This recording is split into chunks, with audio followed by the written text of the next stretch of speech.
In these chapters of Deuteronomy, Moses continues to instruct the Israelites before they enter the Promised Land.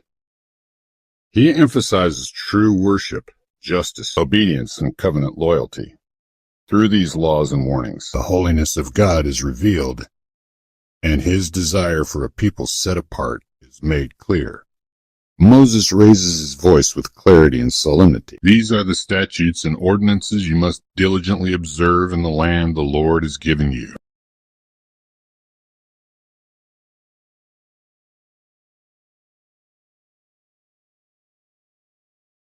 God himself would choose one place for his name to dwell, a foreshadowing of the temple in Jerusalem. You shall not worship the Lord your God in the way the nations worship their gods. Moses warned, sacrifice, worship, and festivals must only be done in the place the Lord will choose.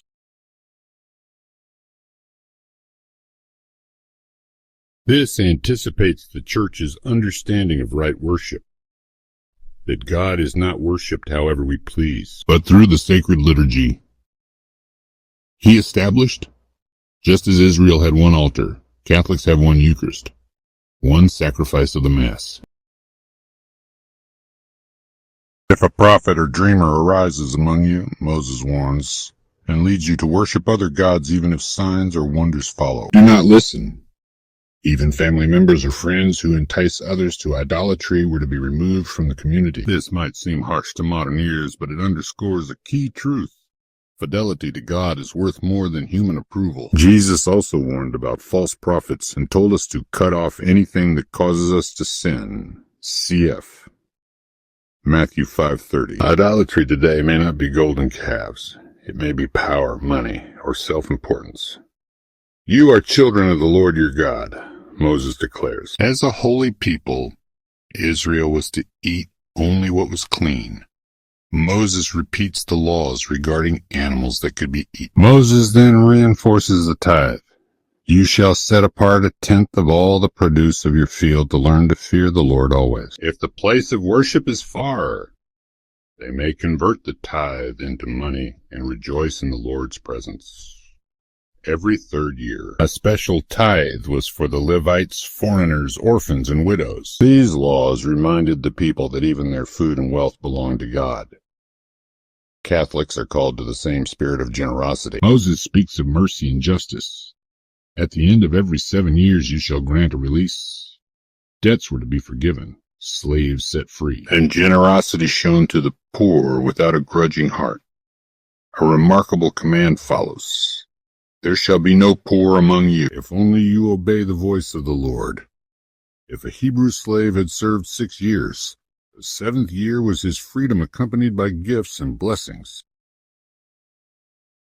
This echoes Luke 4:18, where Jesus proclaims a year of the Lord's favor.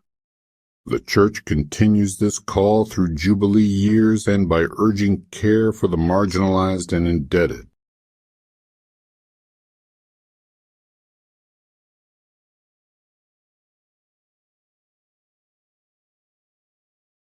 Moses then recounts the 3 great feasts. 1.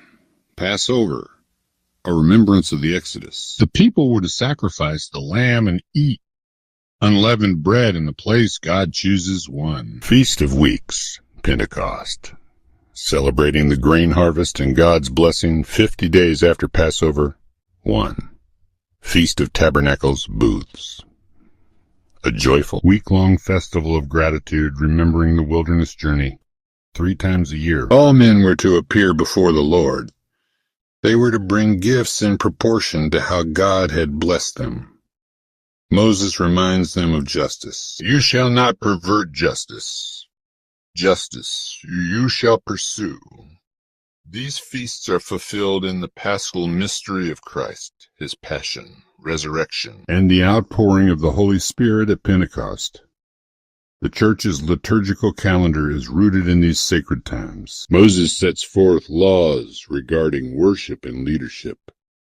Sacrifices must be without blemish. Idolatry, if proven by 2 or 3 witnesses, warranted death. Difficult cases were to be brought to the priests and judges, the spiritual leaders appointed by God. Moses then prophesies the future of Israel. When you come into the land and say, I will set a king over me, God permits kingship, but with divine limits.